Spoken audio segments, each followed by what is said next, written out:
There is no doubt that China holds a pivotal position on the global stage, featuring a political system that differs from conventional models. Combining elements of capitalism with its communist identity, China presents a unique approach. In this video, we'll explore China's distinctive political structure and how it operates. Stay tuned.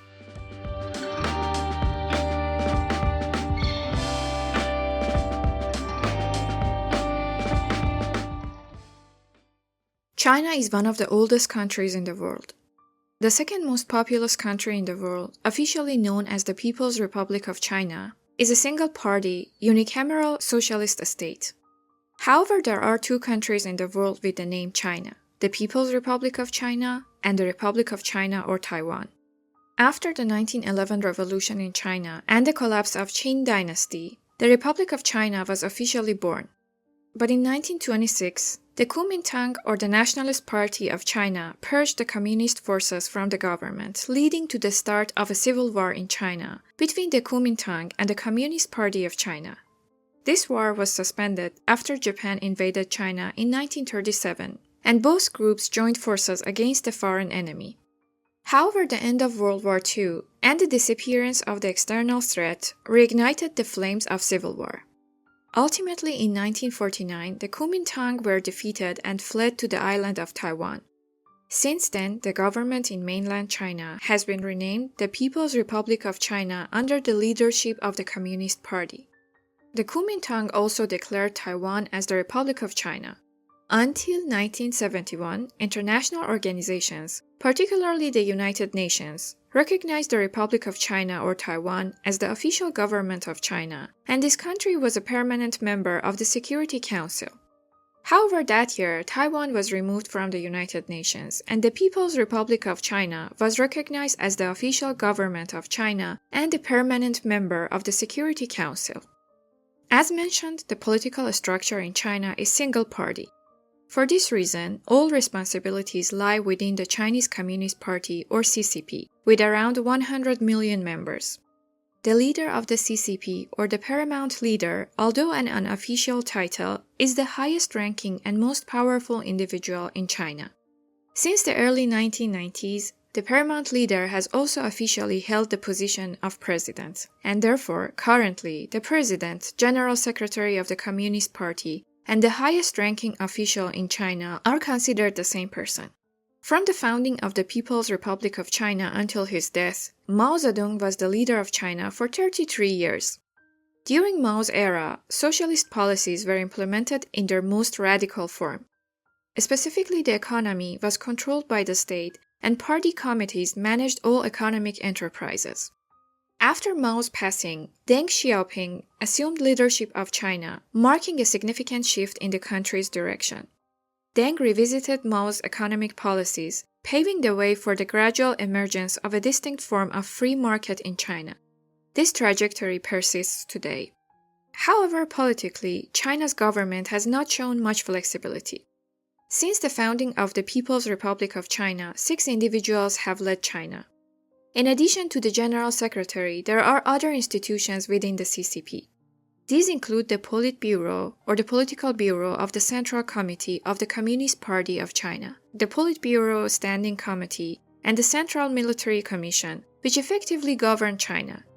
All these institutions, from the General Secretary to the Military Commission, are selected by the Central Committee of the party.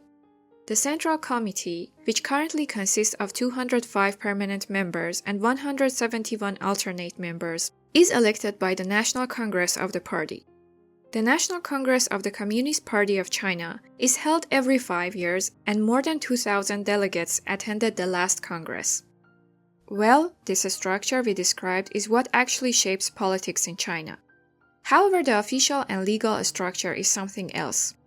According to the Constitution of China, the highest governmental body is the National People's Congress.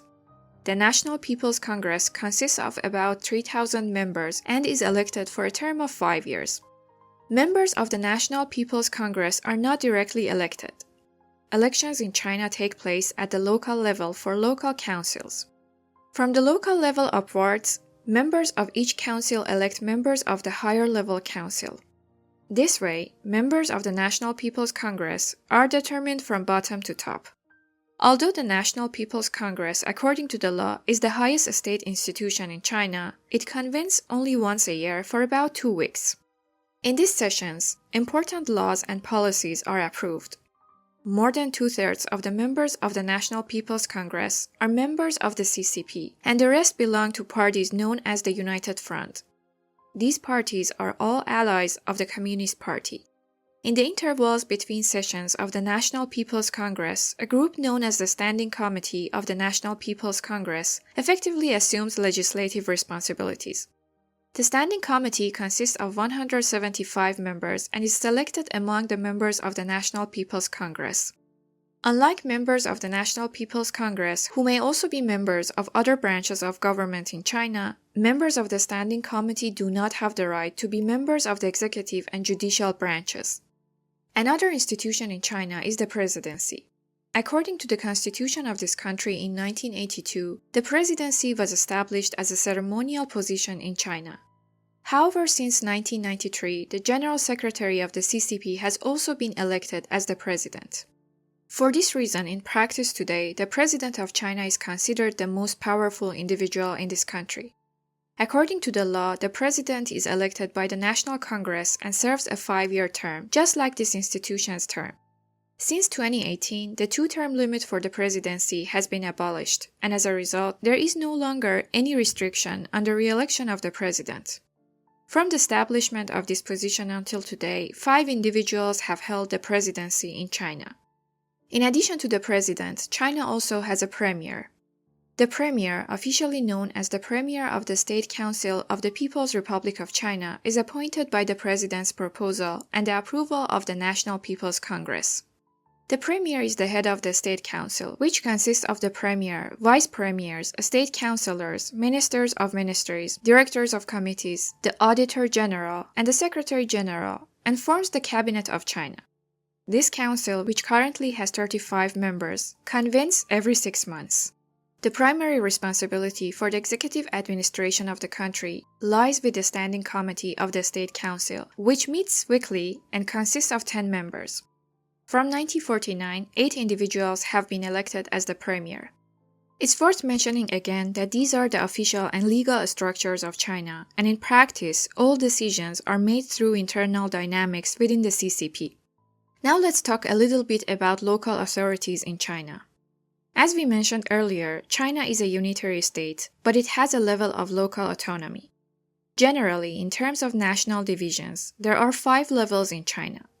The smallest level, known as basic level autonomy, includes village and residential committees. The collection of village and residential committees forms the township level. Next comes the county level, which consists of several towns. Then several counties form the prefectural level. Finally, there is the provincial level. Overall, in China, there are 33 provinces, 333 prefectures, more than 2,800 counties, about 40,000 towns, and more than 660,000 villages or neighborhoods. Corresponding to each level, there are 2 main positions, a representative and the head of that branch of the Communist Party of China known as CCP Secretary, and the other is the local governor. In practice, the primary power lies with the CCP Secretary, who sets policies. However, the execution of policies and daily management is in the hands of the local governor. There are 2 exceptional cases at the provincial level known as the Special Administrative Regions of China. These 2 regions are Hong Kong and Macau. Both regions were dependencies of countries other than China until the late 20th century. Macau was under Portuguese rule and Hong Kong was under British lease.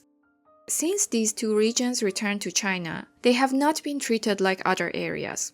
While the CCP remains capable of enforcing laws for the special administrative regions compared to other regions, the highest level of autonomy in China exists in Hong Kong and Macau. China today undoubtedly stands as one of the most powerful countries globally. With its current path, it's on track to become the world's leading economy. However, the state of political freedom within China is deeply concerning. Censorship and strict controls over information and the internet remain prevalent, while opposition parties face severe restrictions. Additionally, a significant number of political and civil activists are in prison. Tragically, internment camps exist within the country, targeting specific ethnic groups such as the Uyghurs. Historically, China has avoided involvement in foreign policy disputes, focusing instead on enhancing its economic power. Nevertheless, it appears that as China emerges as a dominant economic force, it is increasingly prioritizing the expansion of its political power and influence. This was a brief overview of the politics of China. If you found the content informative, please like it and subscribe to our channel. Feel free to leave any question or suggestions for future topics in the comment section. Thank you for watching, and we look forward to seeing you in the next video.